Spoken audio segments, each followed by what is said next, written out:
vamos, de fato, ao Projeto Genoma.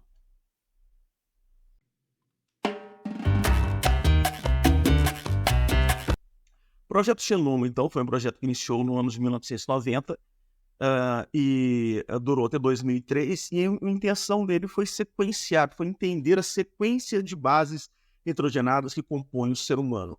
Depois do Projeto Genoma, que se conheceu essa sequência, foi possível saber todos os genes, ou seja, todos os trechos de DNA que conseguem produzir proteínas, o número de genes, obviamente, a sequência desses genes, algumas variações desses genes, genes que predispõem a doenças, e atualmente é muito fácil você sequenciar um DNA. Existem laboratórios que fazem isso com bastante rapidez, o que também é uma questão ética importante, porque se isso não for visto com cautela, de certa forma as pessoas podem ser expostas. Um laboratório pode ficar sabendo sobre a minha tendência à obesidade, ou ao tabagismo, ou a doenças cardiovasculares. E isso pode ser de interesse, por exemplo, para seguradoras, para empresas de plano de saúde. E até que ponto isso pode ou não ser acessível de forma geral? São discussões que surgem e são importantes para se pensar a relação entre o poder da ciência e o que de fato se pode fazer ética e juridicamente. Vou deixar para vocês esse vídeo, que é uma reportagem sobre a descoberta da estrutura do DNA, inclusive com entrevistas de pessoas que fizeram parte do projeto Genoma Humano, bem interessante.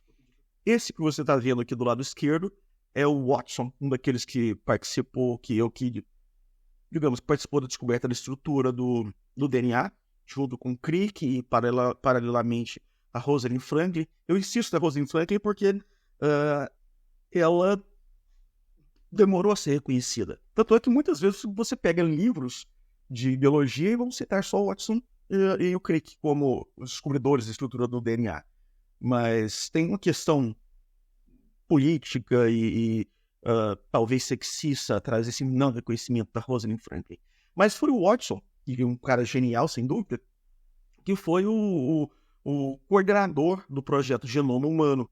Então ele que foi um dos que descobriu a estrutura do DNA em 1953, e lá em 1990 foi um dos desenvolvedores do projeto Genoma Humano. E isso foi uma grande revolução.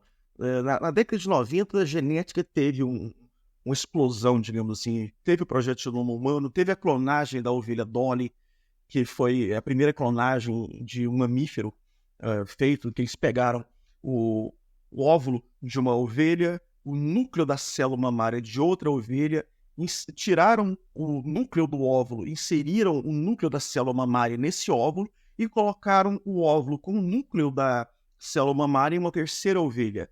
E daí nasceu a Dolly, que era um clone, uma cópia genética daquela ovelha que doou o núcleo da célula mamária. Então, década de 90 foi uma grande... deu um boom no desenvolvimento da tecnologia. Aqui embaixo, a gente está vendo o resultado de um sequenciamento de DNA moderno. Cada ponto desse que você vê, cada onda dessa, é representativo de uma base nitrogenada: guanina, adenina, timina, adenina, timina, citosina. Então, esse sequenciamento ele é rápido, ele é um sequenciamento de nova geração, e então ele já dá sequência do gene de imediato, e atualmente você consegue fazer, inclusive, cópias de genes sem conhecer a sequência deles. Mas, enquanto a gente está falando de projeto genoma e do sequenciamento de sangue, a gente está falando de uma técnica um pouco mais primitiva, anterior, mas que deu base para essas.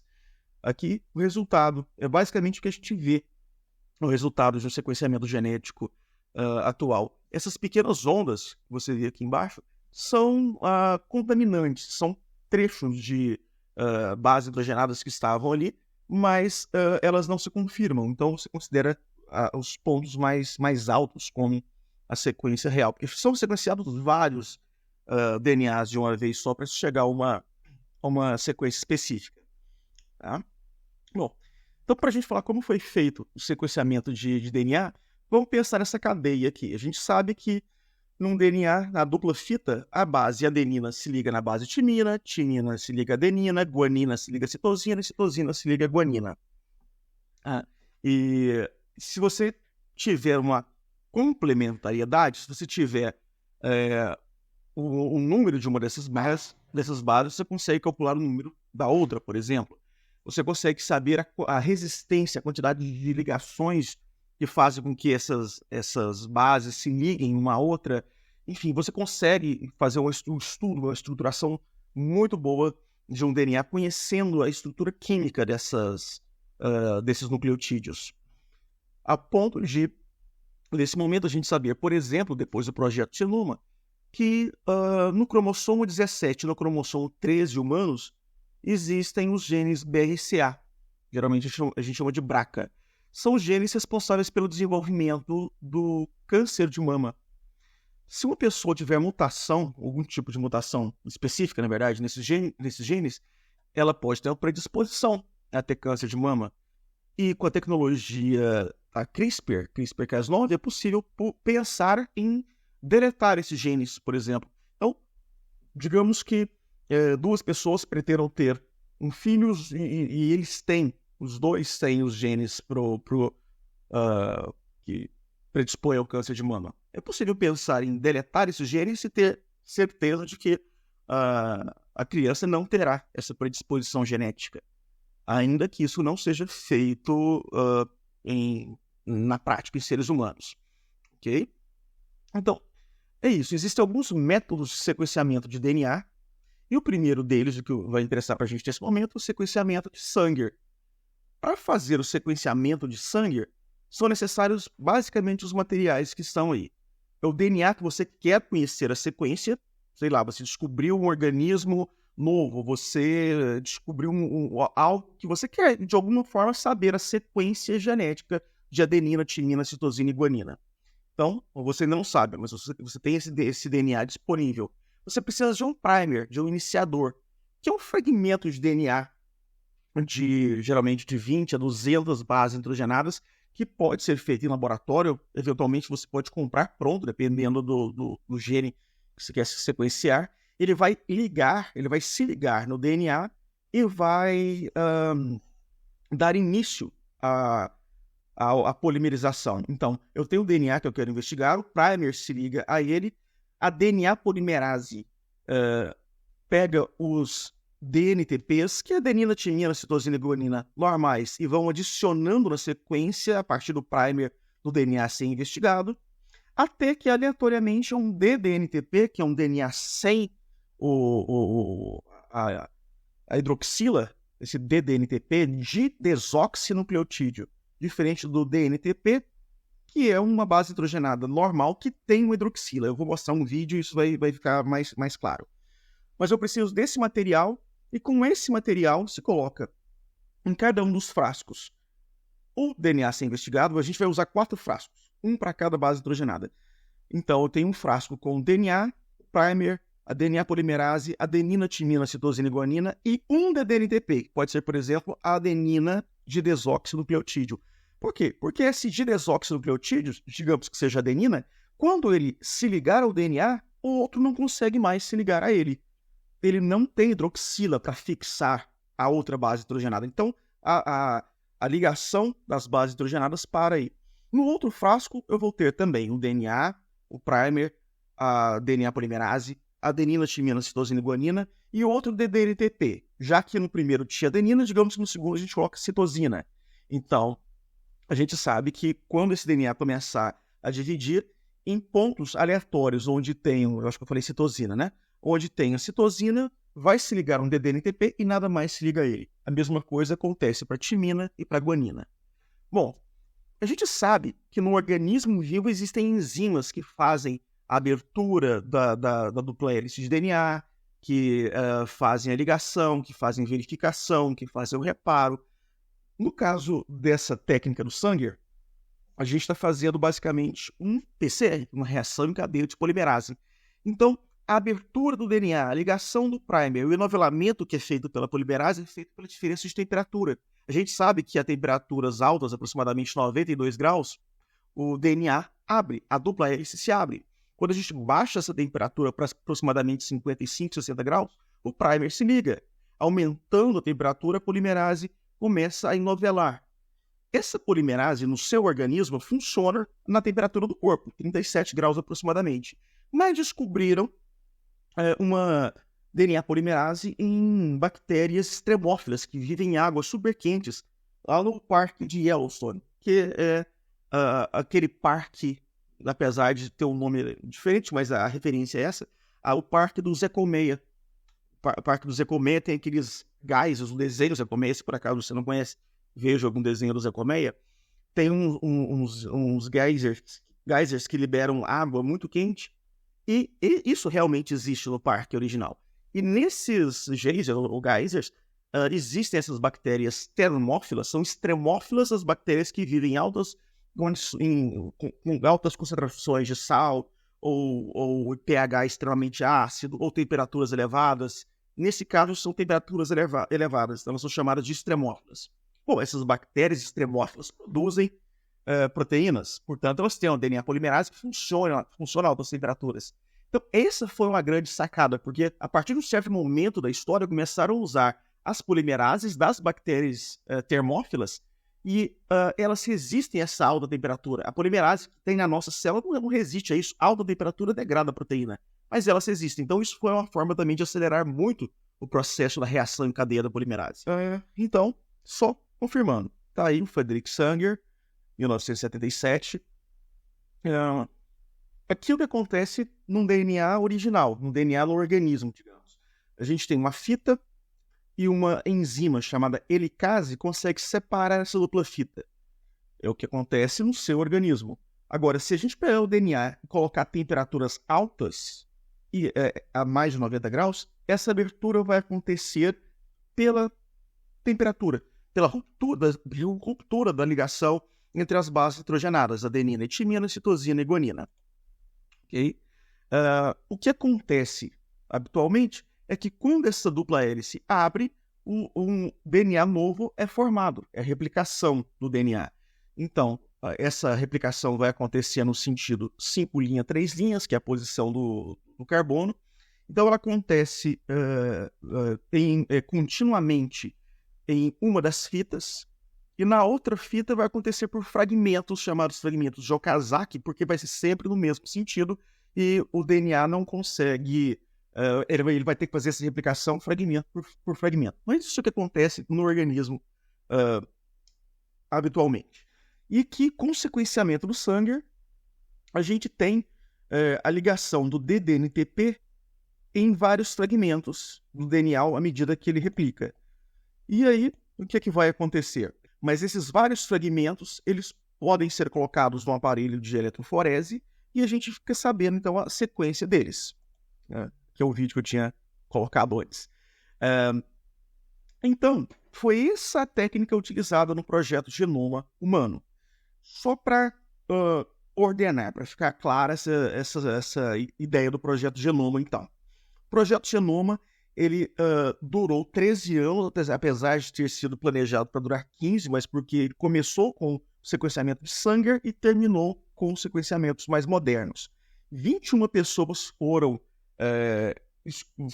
sequenciadas, e isso, pessoas com parentesco próximo, pessoas muito distantes geográfica e etnicamente, isso permitiu a comparação, então, entre as pessoas. A gente sabe, por exemplo, que gêmeos têm materiais genéticos idênticos, gêmeos univitelinos. Existem diferenças que vão se ampliando à medida que as diferenças étnicas aumentam.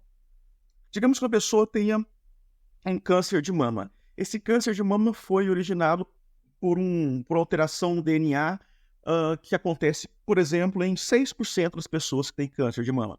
Então é possível fazer um medicamento que vá atuar especificamente nos anticorpos produzidos por aqueles 6% de pessoas que têm aquela condição genética. Então, é um tipo de técnica farmacológica cara, difícil de ser feita ainda, né?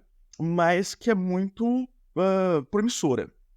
Bom, o sequenciamento de alto rendimento, de nova geração, é o que é usado agora. Então, você consegue fazer um sequenciamento muito mais rápido do que o de Sanger. E em vários lugares fazem isso, várias empresas fazem isso, inclusive comercialmente. Tem várias no Brasil, tem muitas fora do Brasil. Só que, em geral, a gente não faz sequenciamento do DNA inteiro, você faz sequenciamento de genes já conhecidos. Então, a pessoa quer saber se ela tem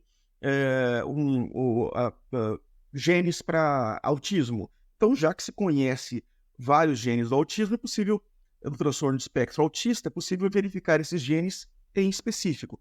Se a pessoa tem genes que predispõem a uma determinada doença, mal de Alzheimer, obesidade, hiperglicemia, chances maiores de dependência à nicotina, todos esses são genes conhecidos, é possível você buscar especificamente esse gene e saber se ele tem alguma diferença, algum SNP, algum SNP diferente, alguma base trocada, e saber a tendência das pessoas, considerando que se sabe da média mundial. No Brasil você tem pouca informação sobre isso, mas se faz a comparação com a média mundial e é possível saber a tendência maior ou menor da pessoa desenvolver ou não uma determinada condição.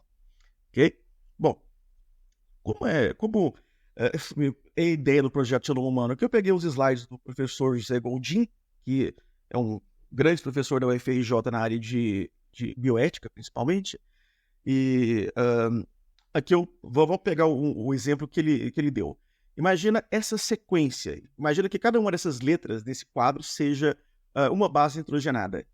Aparentemente, isso não me diz nada. O projeto Genoma Humano precisou sequenciar o DNA para descobrir essa sequência de bases nitrogenadas. Ao fazer isso, entretanto, ficou evidente que nem todo o material genético, nem todo o DNA parecia sintetizar proteína. Uma parte grande do DNA humano não sintetiza proteínas, são chamados introns. E algumas sintetizam, são os exons, os genes propriamente ditos. Então, a sequência estava ali, mas eu preciso saber o que faz sentido, o que sintetiza. Então, o que agora ficou em, sei lá que cor é essa, rosa, seriam os introns, em azul escuro, os exons, aquilo que faz sentido, aquilo que se junta para formar determinadas características. Isso é mais complexo ainda do que parecia inicialmente, porque, por exemplo, a gente tem um pouco mais de 23 mil genes, o ser humano, mas a gente sintetiza mais de 100 mil proteínas, mais de 1000 RNAs. E isso quer dizer, a gente tem mais síntese do que genes. Então, ainda se observou depois que esses genes podem se recombinar para formar proteínas diferentes, estruturas diferentes. Pensa nos anticorpos. A gente tem capacidade de formar muitos anticorpos, milhares e milhares de anticorpos diferentes. Bom, a gente não nasce com DNA específico para produzir um anticorpo contra a bactéria X, contra o vírus Y, mas a recombinação de partes dos nossos introns conseguem se adaptar. Quando essas partes se combinam, são cortadas, e isso acontece também por um tipo de RNA chamado ribosima, aí essas sequências podem ser sintetizadas lá do núcleo. O RNA mensageiro copia, ele é cortado pelas ribosimas, se junta com os RNA transportadores que transportam os aminoácidos, vão lá para o ribossomo e produzem as proteínas. É o dogma central da biologia molecular. Então, com isso, aqui você consegue ter números mais exatos, mas foram mais de 3 bilhões de bases nitrogenadas encontradas no ser humano, foram mais de 23 mil genes, e a gente sabe agora que, como eu tinha dito antes, que um ser humano tem diferenças médias de 0,2% entre uma pessoa e outra. A gente sabe também a diferença de bases nitrogenadas entre um ser humano e outros organismos. Por exemplo, a nossa sequência de DNA é 50% similar à sequência de uma banana, 98% similar à de um chimpanzé. Não quer dizer que a gente não tive as mesmas enzimas, nós temos fatores de transcrição diferentes, mas nós temos um DNA muito conservado ao longo da história evolutiva. Eu vou parar por aqui, porque eu vou gravar outro videozinho sobre a técnica de CRISPR-Cas9.